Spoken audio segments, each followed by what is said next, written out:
Bienvenidos y bienvenidas a La Varita Mágica de Edi, el podcast donde abrimos espacios para la familia, la crianza, abrimos espacios de conversación sobre emociones, sobre crianza y bienestar desde una mirada humanista e integradora.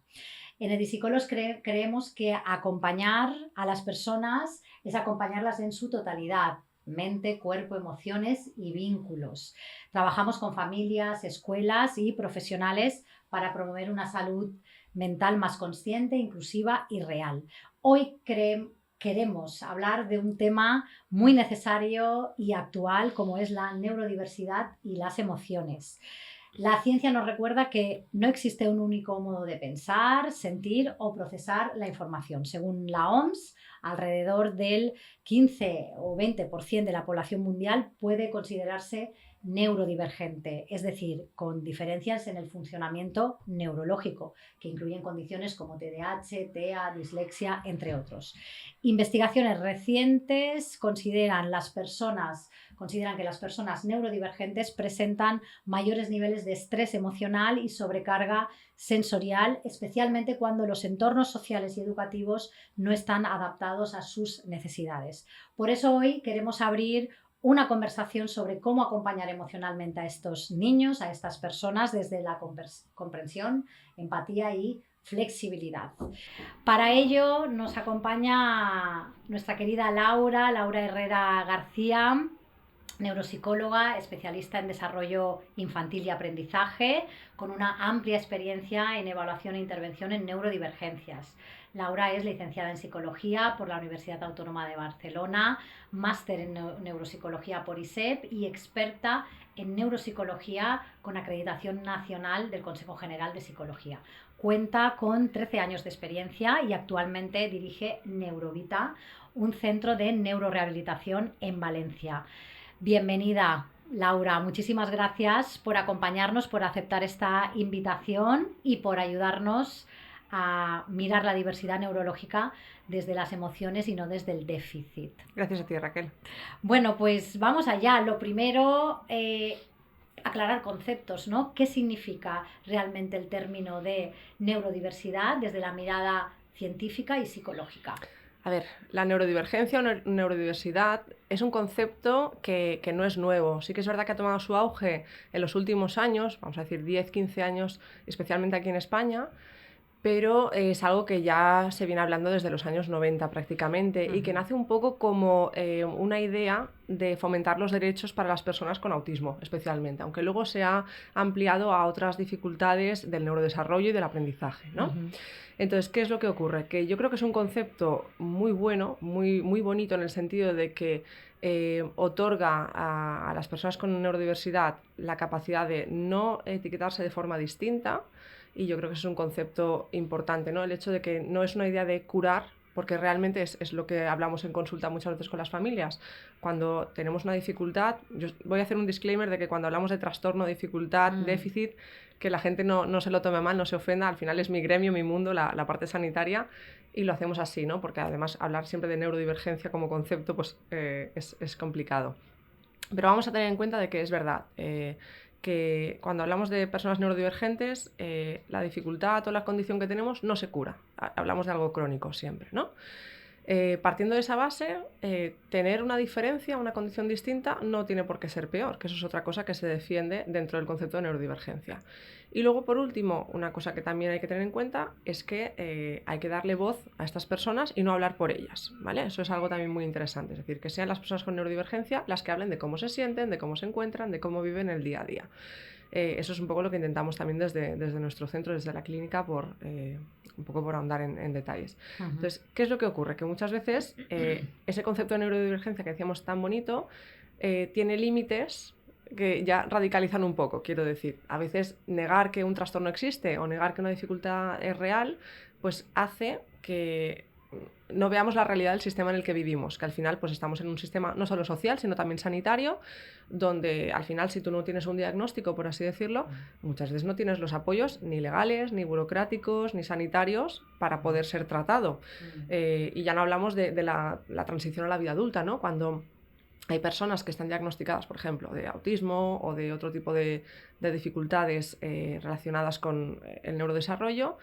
Claro, no todas van a tener, digamos, las mismas posibilidades. Si la persona no tiene un diagnóstico, muchas veces cuando estamos en la vida adulta no tenemos la protección necesaria para ese tipo de pacientes, con lo cual es lo que decíamos, neurodivergencia es un concepto yo creo que muy bonito porque nos acerca a la visión de que no hay que trabajar solo con el paciente, sino trabajar con el entorno y que sea el entorno el que se adapte al paciente, ¿vale? Aunque también el paciente tiene que hacer sus esfuerzos por intentar integrarse, por intentar trabajar ciertas dificultades. Pero claro, yo pienso que no es suficiente. Es un concepto que, bajo mi punto de vista, se queda corto en algunos aspectos. También habría que pensar en cómo cambiamos nuestro sistema social y sanitario para que esas neurodivergencias cada vez más sean incluidas sin tener que etiquetar quizás de una forma diagnóstica, ¿no? Bueno, son diferentes reflexiones que a mí me vienen a la mente cuando tocamos el tema. Justo, qué interesante, ¿no, Laura? Porque estabas diciendo esto, ¿no? A veces también es esta mirada, ¿no? El entorno, cómo se adapta a la persona desde la necesidad que la persona experimenta o que dice experimentar, ¿no? Sí. Y desde ahí quizás nos queda por avanzar un poquito más, ¿no? En el concepto, con este punto de ahora y hacia adelante. Exacto. ¿no? Especialmente, ¿sabes qué pasa? Que cada vez hay más personas con neurodivergencias, por una cuestión de cómo está construida nuestra sociedad. Porque hace muchos años pensar en que un niño, por ejemplo, ultra prematuro, con muy poquitas semanas de vida, con muy poco peso, salir adelante, era una locura. Ahora, cada vez más, pues los avances médicos hacen que niños en condiciones extremas salgan adelante con vida, pero muchas veces con condiciones neurodivergentes. Claro. O, por ejemplo, el hecho de que nuestra maternidad, el hecho de que las mujeres tengamos hijos cada vez más tarde, también influye, ¿no? En que haya pues, diferentes condiciones, diferentes patologías, diferentes trastornos que se puedan dar. Y eso hace que en nuestra sociedad cada vez más compartamos aulas, trabajos y relaciones con personas neurodivergentes y muchas veces sin darnos cuenta, porque hay mucha gente que me dice, ostras, pues yo he descubierto que mi cuñado tiene no sé qué y no lo sabíamos, ¿no? Sí, sí, o a través de los hijos, ¿no? Que a veces decimos, ostras, hay una neurodivergencia, pues a ver, mamá, papá, igual por ahí lo hay, aunque no haya sido diagnosticado en su momento, ¿no? Sí. Bien, ¿y cómo interviene el neuropsicólogo en la regulación emocional de las personas neurodivergentes? A ver, el neuropsicólogo es una figura que interviene en diferentes esferas. Siempre se ha tenido en cuenta como el neuropsicólogo es un especialista en la cognición. Yo creo que es algo falso, porque el neuropsicólogo interviene sobre aspectos cognitivos, intelectuales, por supuesto que sí, pero también conductuales y socioemocionales específicamente. Entonces, uno de los problemas más importantes que tienen las personas con neurodivergencias no es tanto a lo mejor que no se puedan concentrar o que tengan problemas de aprendizaje o de memoria, que también los hay, sino que hay muchos problemas de regulación emocional. ¿Qué significa tener un problema de regulación emocional? Básicamente que no puedes adaptar la gestión de tus emociones de forma flexible al entorno. Eso significa que mis reacciones a la hora de sobrellevar un problema o de gestionar cómo me siento puede ser impulsiva, puede ser desproporcionada, puede ser excesivamente inhibida. No solo hablamos por defecto, por exceso, sino también por defecto en esas emociones. Y al final, claro, no gestionar bien esas emociones puede provocar un impacto con otras patologías. Por ejemplo, ¿puede una persona con un autismo diagnosticado porque tiene un problema de regulación emocional acabar desarrollando ansiedad social o una depresión? Pues por supuesto que sí. Nadie está exento de este tipo de cosas. Entonces, uno de los papeles más importantes que creo que las consultas debemos asumir es no dejar de lado esa parte emocional y trabajarla igualmente, ¿no? Entonces, lo primero sería evaluar, ¿no? Hacer una buena anamnesis con la familia y ahondar en cuáles son las dificultades, específicamente si estamos hablando de niños pequeños, ¿no? Cuando ya hablamos de adulto joven o de un adulto de más edad, puede acudir el adulto individualmente, aunque siempre vamos a pedir colaboración de la familia, porque trabajar con un sistema implica que esa persona no está sola, no está en una burbuja aislada. Entonces, en muchas ocasiones necesitamos que la familia nos dé información de cuándo pierde los nervios, o cuando se aísla en su habitación, o cuando huye de las situaciones porque le provocan mucho temor, o a lo mejor pues, en diferentes situaciones donde el paciente a lo mejor no es consciente plenamente, ¿no? Y que el sistema ahí nos puede ayudar. Por eso, educar tanto al paciente en qué dificultades emocionales está sintiendo y dejar que él o ella te lo exprese es importante para luego poder intervenir sobre ellas. Qué bien, Laura. Fíjate, nombrabas ya a la familia, ¿no? Ujú. ¿Qué papel, qué importancia tienen las familias y las escuelas también en todo este proceso terapéutico de valoración y de intervención terapéutica? Pues importantísimo, porque al final cualquier intervención se tiene que nutrir de trabajar en los múltiples contextos en los que está un paciente, es Ujú, decir, casa, cole y consulta también, ¿no? Y luego pues otros contextos donde a ujú, lo mejor pasa menos tiempo, pues hablamos de familia extensa, abuelos, tíos, actividades extraescolares, por ejemplo. Pero sí que es importante que lo que hagamos en consulta se haga, o las pautas sean ujú, similares a cualquier situación. Además, también tiene un papel importante implicar a familias y colegios. Primero porque los colegios es un entorno donde los pacientes y los niños pasan muchísimas horas. ujú. Entonces, si desde los colegios las pautas son inadecuadas, muchas veces ya implica que va a haber otros problemas asociados, como por ejemplo el fracaso escolar o la dificultad para realizar amistades, ¿no? Y yo creo que también hay otra parte que es muy importante, que es que el hecho de vincular a las familias hace que se pueda trabajar desde un punto de vista que permita integrar en sociedad. Antes hablábamos de que cada vez hay más personas con neurodivergencias en nuestros entornos, pero a veces siento que las familias todavía tienen ciertas vergüenzas, ciertos miedos a la hora de hablar abiertamente de estos temas. Te pongo un ejemplo de consulta de algo que me pasó hace unos meses. Tengo un nene que tiene ahora, está entrando en la adolescencia y una familia encantadora, súper vinculada, que trabaja muy bien en consulta y muy motivada, pero que todavía le ha costado aceptar el diagnóstico de parálisis cerebral infantil. Entonces, este nene quería participar en un campamento de verano y evidentemente en la hoja del formulario del campamento pues te dice, ¿tiene el niño alguna dolencia, alguna dificultad, toma alguna medicación? Y la madre me decía, pues yo voy a poner que tiene TDAH. Me dice, porque el TDAH ya lo conoce todo el mundo, Wow. está como en auge, ¿no? Está muy de moda decir que un niño tiene TDAH. Entonces, como es algo que a todo el mundo por lo menos le suena, aunque no sepas exactamente de qué estamos hablando, yo lo dejo ahí. Además es un niño que es verdad que con parálisis cerebral infantil es un niño ultrafuncional. ¿Qué quiero decir? El niño camina, el niño corre, el niño Fíjate, salta, el niño come solo, se ducha solo. Es un niño que es verdad que está súper súper trabajado a trabajado. nivel terapéutico, Wow. ¿vale? Pero es un niño que tú lo ves y nadie piensa, cuando hablamos de PCI, parálisis cerebral infantil, es verdad que casi todos, yo lo hablo cuando doy las clases o con los alumnos o con las familias, todo el mundo se imagina al típico paciente con una tetraparesia, sentado en Claro. silla, con babeo y con una condición muy complicada. Pero la parálisis cerebral es como el autismo, o sea, es un espectro súper, súper amplio, ¿no? Ujú. Entonces le dije, hombre, no pongas TDAH, pon que tiene parálisis cerebral, porque sí, ¿qué hay? ¿10 monitores en ese campamento? Pues son 10 personas que tú estás educando. Y esas 10 personas le dirán a las familias, ostras, pues había un niño en el campamento con PCI y fíjate todo lo que hacía este chaval, y fíjate cómo se relacionaba de bien, y fíjate... Entonces, cada vez se va Qué bueno extendiendo ese esto. concepto, ¿no? Pero siento que todavía estamos un poco lejos porque si las familias que están todo el día en contacto con ellos tienen estos Ujú. temores, pues imagínate a alguien que desconoce completamente el concepto de Claro, neurodivergencia, muchísimo totalmente. más. Qué importancia también es trabajar con las familias en este sentido, ¿no? En esta psicoeducación, para que puedan vencer esas barreras, esos miedos y que esto sea una cosa también general para todo tipo de educadores, Exacto. súper necesario. Bien, y ahondando un poquito más en esa evaluación neuropsicológica y en nuestra mirada más positiva, ¿cómo podemos fomentar una mirada basada en las fortalezas de las personas neurodivergentes en lugar de centrarnos en los déficits? Vale. Ahí sí que, por ejemplo, antes cuando hablábamos del inicio del podcast, que tú Ujú, me preguntabas qué significa el concepto de neurodivergencia, yo te he comentado que hay una parte importantísima que es no tener en cuenta solo el concepto de déficit, ¿no? ujú, Que es una de ujú. las cosas que se abogan más. Yo creo que la evaluación neuropsicológica tiene que modernizarse y cuando se evalúa a un menor, en este caso, no centrarnos solo en qué dificultades tiene. Porque es verdad que las pruebas neuropsicológicas o las evaluaciones neuropsicológicas están construidas un poco así, ¿no? Para Ujú. detectar cuando el paciente está por debajo de la media o por debajo de una condición de normalidad, estadísticamente hablando. Por eso digo que cuando hablo de normalidad, que nadie se sienta Ujú. ofendido. Y yo creo que una evaluación debe integrar también conceptos que son importantes y que te permiten ver al paciente más profundamente. Por ejemplo, puedo tener un paciente que tenga dificultades de concentración o dificultades en la lectoescritura, pero que tenga una capacidad social brutal.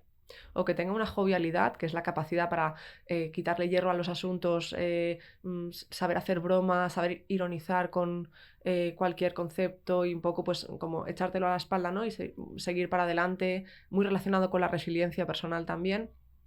Hay otros pacientes que a lo mejor pueden tener una capacidad de civismo brutal, ¿no? Una empatía tremenda, y no solo hablo de aspectos sociales, también podemos tener ciertas potencialidades a nivel cognitivo, porque ya sabemos que el cerebro es un órgano que suele compensarse mucho, quiero decir, cuando algo se atrofia, otra cosa se hipertrofia en positivo. Entonces puede haber un paciente que tenga dificultades en el habla, pero que tenga una memoria tremendísima.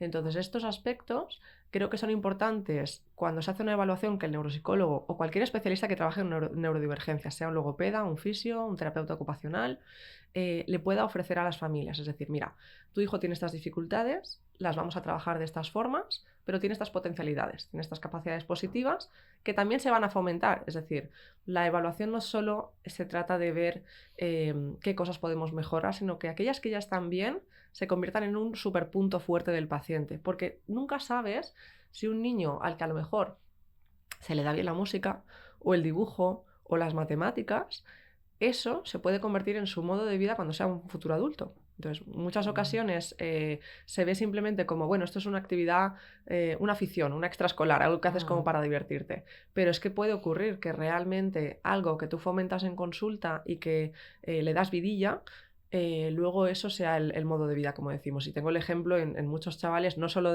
por la parte de mi gremio, que eso es algo que me enorgullece a mí personalmente, porque a mí me gusta mucho psicoeducar y explicarles y traerles fotos del cerebro, imágenes y decirles, mira, vamos a trabajar esta parte porque esta parte hace esto y no sé qué.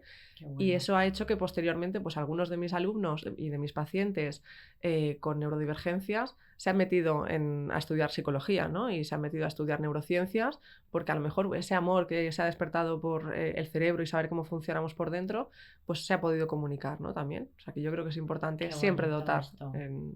Qué positivo y qué foco puesto esto, justo. Y hablando de evaluación, ¿qué señales, Laura, pueden alertar tanto a familias como a educadores profesionales de que un niño necesita justo esto, una evaluación neuropsicológica? Pues yo creo que hablando de señales de alarma, es importante enfocar a las familias en observar el desarrollo temprano, ¿no? Donde podemos hablar de dos etapas, lo que sería la primera infancia, de los 0 a los 2 años, y luego una etapa más global que llega hasta los 6 aproximadamente.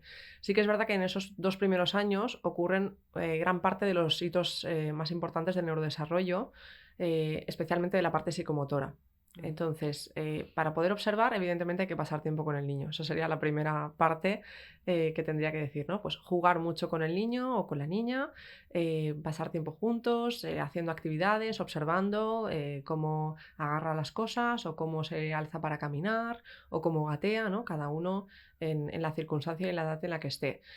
Claro, observar al niño especialmente te da un poco una visión, además de las visitas pues, que se pueden hacer de pediatría general, de si ese desarrollo está siendo normativo o no está siendo normativo, volviendo al concepto de normativo como algo que estadísticamente, vamos a decir, es frecuente o es infrecuente, ¿vale?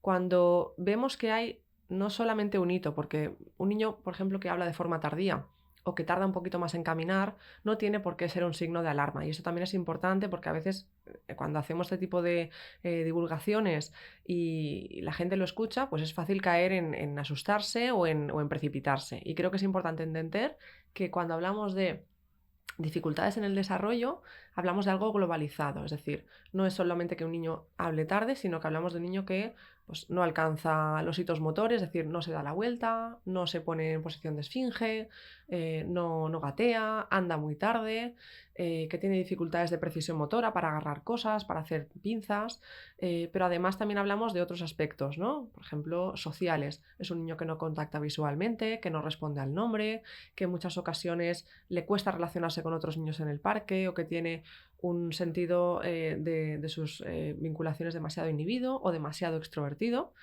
Y luego también pues, podemos observar dificultades en el lenguaje. Cuando hablamos de que hay varios factores que decimos, uy, el niño va más tarde o el niño tiene también un aspecto que es interesante y muy importante que se observa en las neurodivergencias, que se llama desarrollo disincrónico, es decir, que tenemos un desarrollo en perfil de sierra. Hay cosas que están muy desarrolladas y cosas que están muy poco desarrolladas. Ese tipo de desarrollos son los que tienen que hacer un poco saltar la alarma, no para establecer un diagnóstico ni para ya echarnos las manos a la cabeza, pero sí para enfocar a las familias en que busquen ayuda profesional, que primero acudan a su pediatra y el pediatra suele ser la persona encargada de derivar a neuropediatría. Y luego estamos los diferentes profesionales que nos encargamos de toda la parte de evaluación diagnóstica, que podemos ser los psicólogos, neuropsicólogos, logopedas, fisioterapeutas, terapeutas ocupacionales y que trabajamos habitualmente con neurodivergencias, ¿vale? Un poco en función del especialista que sea necesario, suelen ser o bien los profesionales médicos o bien las propias familias las que suelen derivar y las que suelen comentar. Pero especialmente esos aspectos, o bien un desarrollo tardío, costoso, en el que vemos que las cosas van a otro ritmo, o bien un desarrollo extraño, disincrónico, donde el niño perfectamente puede estar haciendo cosas, imaginemos un niño de 2 años, está haciendo cosas prototípicas de un niño de 4 en unos aspectos, pero en otras vamos muy por debajo de lo que se esperaría para su edad, ¿vale? Entonces, en esas circunstancias yo creo que es importante, y especialmente ya que el podcast iba de hablar de emociones y del acompañamiento, creo que es importante no solo centrarse en el desarrollo más psicomotor, sino también observar un poco esas emociones. ¿Cómo se adapta el niño cuando le digo que algo no va a poder ser como él quiere? ¿Cómo se frustra? ¿Cómo reacciona cuando nos vamos del parque? Porque es normal que todos los niños, especialmente en la franja de 2, 3, 4, tengan rabietas, peguen a su hermano, te cojan del pelo y te estiren, es decir, es algo normal. Y otra cosa es que por cada pequeña frustración, es decir, porque te pongo situaciones de consulta, mi madre me ha dicho que si quiero para merendar un plátano o una manzana y cojo el plátano y cuando me da el plátano me pongo a llorar y a tirarme yo de la cara y a arañarme la cara con las uñas porque no, me he dado cuenta de que quería la manzana y parece como que se la ha llevado y nunca más la voy a poder conseguir. Es decir, ahí estamos viendo una reacción desproporcionada, ¿no? Otra situación de consulta, tengo un nene muy amante de los animales, que estaba de acampada con sus padres haciendo una ruta de senderismo y demás, se encontraron una lagartija y el padre la cogió para que el niño la viera de cerca, con tan mala suerte que a veces pues la lagartija se desprende de la cola y entonces el niño, asesino, has matado a la lagartija, nunca más voy a dejar que seas mi padre, porque no puedes ser mi padre si eres un asesino. Entonces ahí estamos viendo reacciones desproporcionadas, porque tú puedes tener ese tipo de respuesta inmediata, pero evidentemente esa rabieta no puede durar toda la tarde, 4 horas de tarde, porque estamos hablando de un cerebro que no se aprende a calmar solo, ¿no? Entonces ahí es muy importante que los niños tengan un espacio en la familia donde los padres sepamos observar cuándo es normal tener esas reacciones. Y luego también otra señal que podemos observar son comportamientos que son repetitivos y que se llaman estereotipias. Por ejemplo, en el entorno del autismo, del daño cerebral, de los trastornos del lenguaje son muy habituales y que son herramientas que el cerebro utiliza para poder calmarse. Es decir, precisamente por esa sobreestimulación que el cerebro está recibiendo, hacemos unas conductas que son llamativas, como por ejemplo aletear, andar de puntillas, golpearme los oídos, balancearme, todo eso es prototípico. No solo, ya digo, está muy, muy enclaustrado en el tema del autismo, pero hay muchos trastornos que tienen estereotipias, ¿no? Entonces, esas estereotipias pueden ser incluso normales en según qué periodos de muy bebé, pero se tienen que ir extinguiendo. Es como los reflejos de la primera infancia que se extinguen y luego se van abandonando. Entonces, si esas estereotipias o esos movimientos repetitivos no se abandonan, significa que ese cerebro no puede controlarse, no puede regularse cuando hay un estímulo muy potente. Y aquí en Valencia, por ejemplo, que somos ciudad de pólvora y petardos, pasa mucho pues, cuando vienen las fallas. Estamos acostumbrados a ver niños pasándolo mal por los petardos, por las mascletas y demás. Por suerte, esa parte que hablábamos antes, ¿no?, de psicoeducar a las familias, es interesante por el hecho de que hay muchas cosas que se pueden ahorrar en cuanto a malestar, ¿no? Yo me acuerdo que hace años pensar en que una familia comprara unos cascos de cancelación del ruido era como muy difícil, primero porque no los encontrabas por ninguna parte, porque a no ser que fueras técnico de 1 hora y estuvieras con un martillo neumático, no sabías dónde conseguir eso. Y ahora en realidad los consigues por Amazon y los hay de unicornios, bonitos, dinosaurios, exacto, por cierto. de todos los colores, Sí, de todas las sí, formas. sí. Entonces, creo que es importante que cuando observamos ciertos comportamientos, no solo educar a las familias en que eso puede ser un factor que puede implicar una neurodivergencia y que por lo tanto hay que hacer algo para trabajarlo y evitar un sufrimiento futuro del menor, pero también hay que educar en que hay muchas cosas que desde aspectos, vamos a decir, más mundanos, más cotidianos, podemos evitar sufrimientos y que no implique, por ejemplo, que el niño simplemente pues, que no vaya a las fallas o que no vaya a la mascleta porque a lo mejor le hace ilusión y lo que no tolera es el estímulo asociado, como por ejemplo el ruido, ¿no? Claro. Claro, sí, porque aquí además nos hablas de que en la base hay un problema de regulación emocional, ¿eh? Muy, Casi muy siempre. claro, muy Regulación emocional y evidente sensorial, y las dos. sensorial, exacto. Y desde ahí cómo se presenta también mucha rigidez para hacer frente, ¿no? a esa excesiva estimulación y que evidentemente luego no solo hay que evaluarlo, sino que abordarlo, ¿no? Exacto. Facilitar desde ahí. Qué bueno, Laura, pues muchísimas gracias. La verdad es que ha sido un placer. Creo que para todos ha sido súper enriquecedor todo lo que nos has traído hablando de neurodivergencia. Nos acerca un poquito más a esa mirada, de los neurodivergentes con toda la realidad, que conlleva todo esto, también con pautas para poder evaluar e intervenir. Y se me ocurre si quieres dejarnos, aquí hablamos muchas veces de un polvo de estrellas, como nuestro podcast es La varita mágica de Eddie, pues como una frase final, algún consejo final o algo que resuma un poquito este tema, ¿no? Hablar de neurodivergencia y emociones. Pues yo creo simplemente que hay que pensar que cuando tratamos con familias y con niños que tienen una condición neurodivergente, casi siempre, aunque el concepto que hablábamos al principio es muy bonito, es muy de equiparar, de no discriminar, no podemos olvidar que todas las familias tienen un sufrimiento inherente.